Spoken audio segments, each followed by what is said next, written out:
This is Ruby's Small Kitchen again. Today, magluluto po ako ng simpleng pasta. So, these are ingredients. We have here pasta, garlic, onion,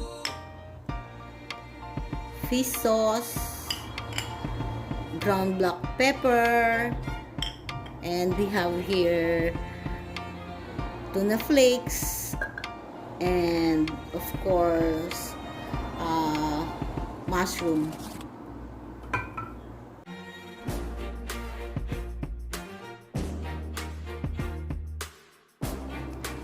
So first, let's cook our pasta.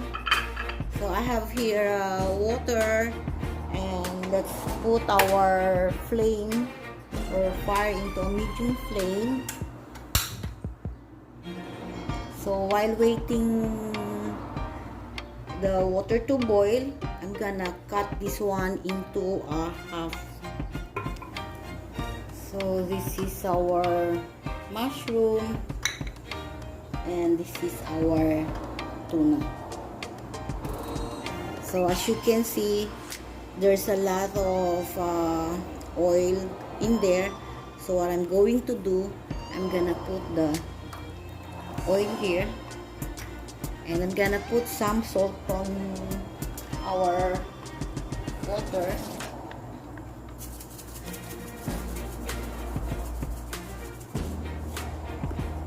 So let's just wait it to boil. So now it's boiling already, so let's drop our pasta and cook it for 10 minutes. But you need to stir it from time to time so that the pasta will not get stick together.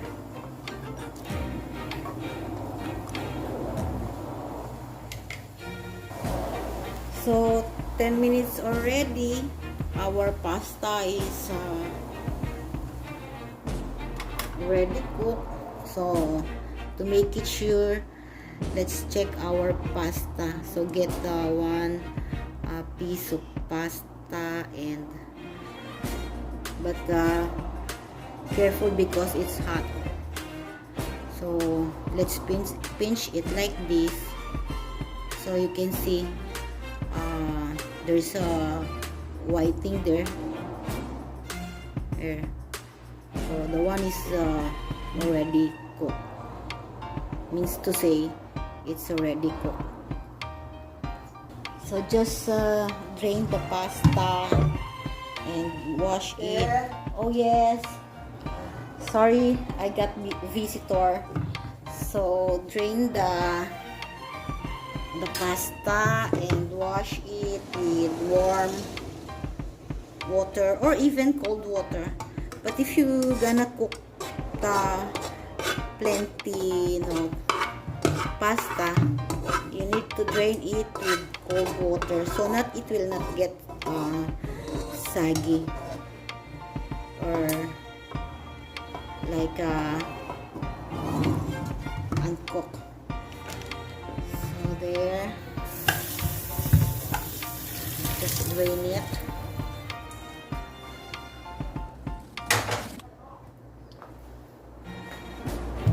Wash it.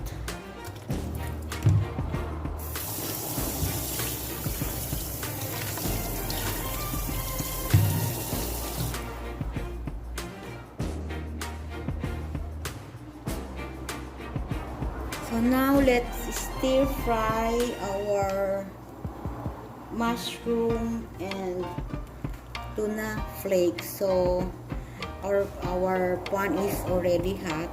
So I'm gonna put a bit of oil.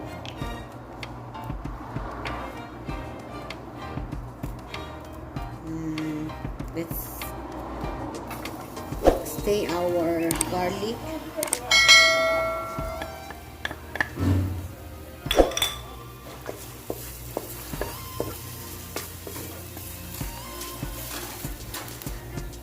Next, let's add our onion.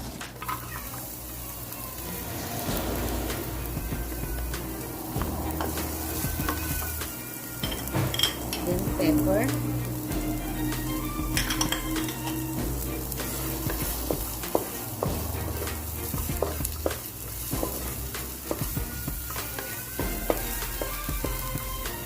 Do you think it's dry? Because I just put only a bit amount of oil, because as I told you, there's too much oil here, so I'm gonna put the oil.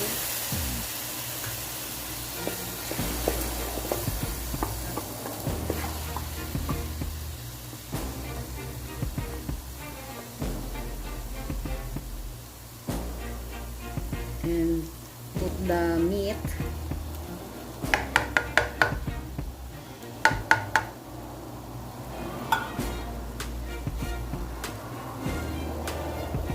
Just simmer it for now. Let's add our mushroom.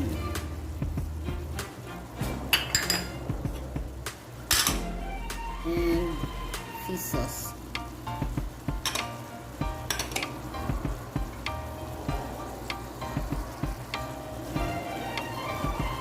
And wait to simmer it again for 2 minutes.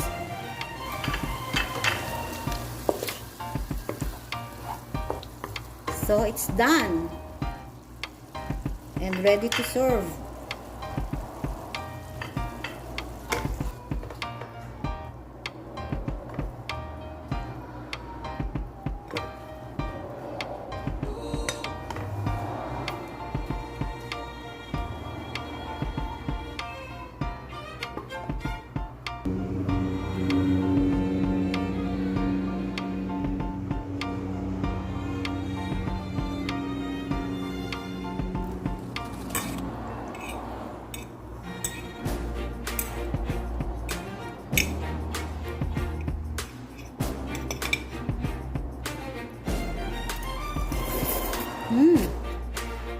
Yummy.